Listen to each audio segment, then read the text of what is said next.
What's the motivation of Mehdi Hassan and his guests?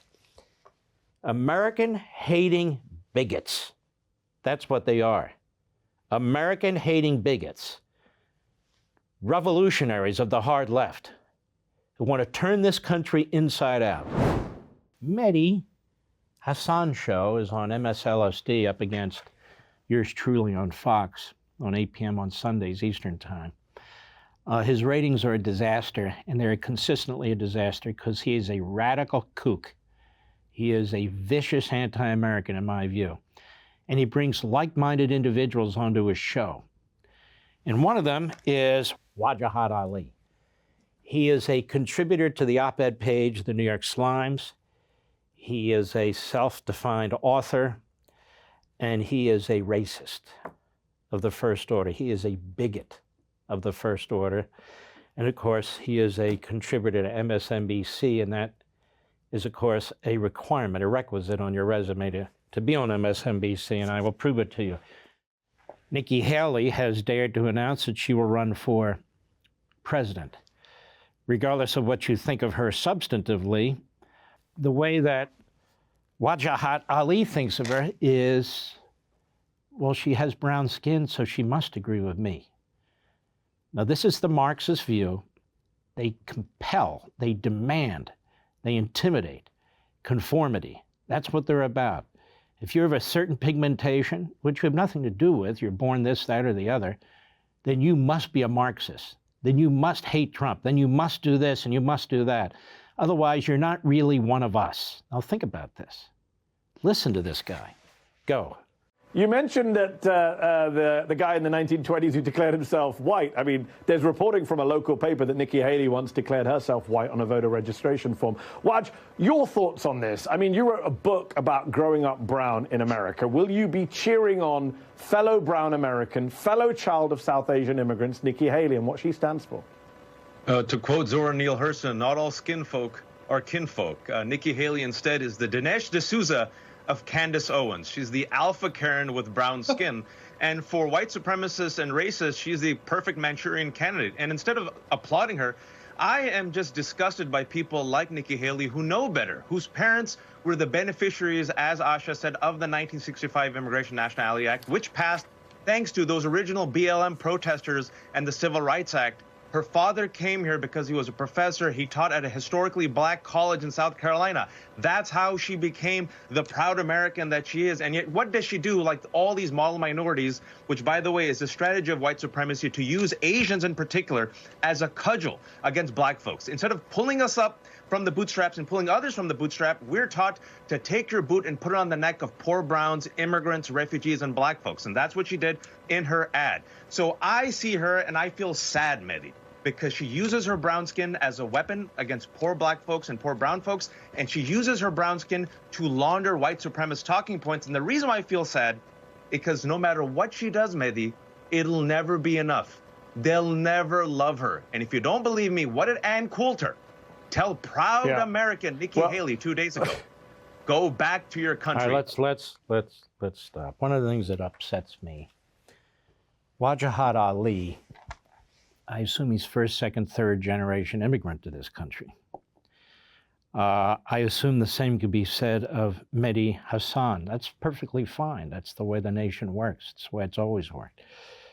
But what is different is people who enjoy the freedom of this country, who prosper this country like nowhere else, who are just flat out racists and bigots. And if you want to find them, you don't have to look far. MSNBC is filled with them. MSNBC is owned by Comcast. Maybe many of you are Comcast subscribers. And these are the kind of people they want. You got Al Sharpton there too, and others. You have white leftists who are very excited about trashing white people, this anti-white racism. This is what the Democrat Party thrives on. Last century was anti-black racism. This century, it's anti-white racism or anti-Asian racism, anti-Semitism.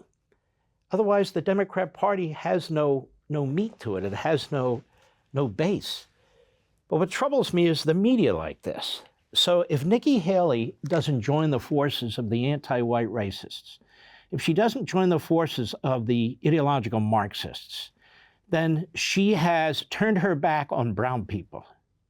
This is how they view Clarence Thomas. This is how they view so many people of color or who are just different in their viewpoints. So if you're born a certain race, you're supposed to think a certain way, and that certain way is of the radical left. That's what you just heard. And you can say anything you want, anything, about people, even if they're not white. You can say whatever you want about white people, and you can say whatever you want about people who aren't white, who actually embrace Americanism, embrace freedom, private property rights, unalienable rights, and all the rest. And you have to ask yourself, am I right, or is this moron right? If he's right, why are so many people of color pouring over the border illegally? They come from, many of them, homogeneous societies, where the vast majority of people are the same color, the same faith, and they leave those societies to come to this country, the most diverse country on the face of the earth, whether it's religion or whether it's race. So why do they leave those countries and come to our country? Because we're nothing like what these people say, these haters, these bigots, these racists. And they're not alone. You've got Joy Reid. I could do the whole list of them over there on MSNBC, and they're not all people of color. Many of them are white, like Nicole Wallace and so forth and so on. It's really repugnant. It's repulsive. So if Nikki Haley is not a radical left Democrat, then she is a white supremacist. I wrote about this in this book. You may remember this, American Marxism. It's a running joke around here. It's American Marxism, but it's not a joke in substance. That is, if you don't agree, then you're a white supremacist. Your mind has been captured by the white supremacists. Now, what do they mean by white supremacists? They don't mean the Klan. They don't mean neo-Nazis. They mean anybody who's white. Whether you're Italian or German or Irish or whatever, it doesn't matter. If you're a light-skinned Hispanic, it doesn't matter. Anybody who's white, whose pigmentation is white, you're the oppressor. You're privileged no matter what. I look at this town, East Palestine, Ohio. Looks to be mostly white. Those look like mostly very hardworking people. They don't look rich to me. They don't look privileged to me. Do they to you? I look at their homes. They're incredibly modest. Much more modest than the homes of those three people who are on TV trashing them. Trashing them day in and day out. And so this is not only tolerated, it's celebrated, this kind of bigotry and racism. And as I've said before, I have walked Arlington Cemetery. And you see cross after cross after cross. You see the Stars of David too, but the vast majority of the people are men who were Christian, who fight for this country.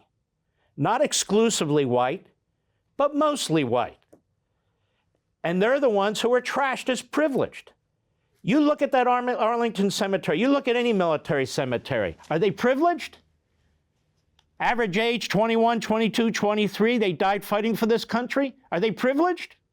They're dead. A lot of people didn't come here until the 1900s, black and white. A lot of people didn't come here until the 1960s and 70s. He talks about the 1965 Immigration Act. That was a disastrous act. 1965 it was passed. Liberals and Democrats have said it's a disaster. Arthur Schlesinger Jr., who was a big scholar and liberal, as was his father. His father was close to FDR. He was close to Kennedy and then later LBJ. He said it was the most disastrous act. It wasn't thoughtful. It wasn't thought about. Why? Because we now have massive immigration from all over the world. That's what that law did. So you have to ask yourself, what is the motivation of Wagat or Wajahat Ali? What's the motivation of Mehdi Hassan and his guests? American-hating bigots. That's what they are. American-hating bigots. Revolutionaries of the hard left who want to turn this country inside out. Want to see more? Sign up for Levin TV.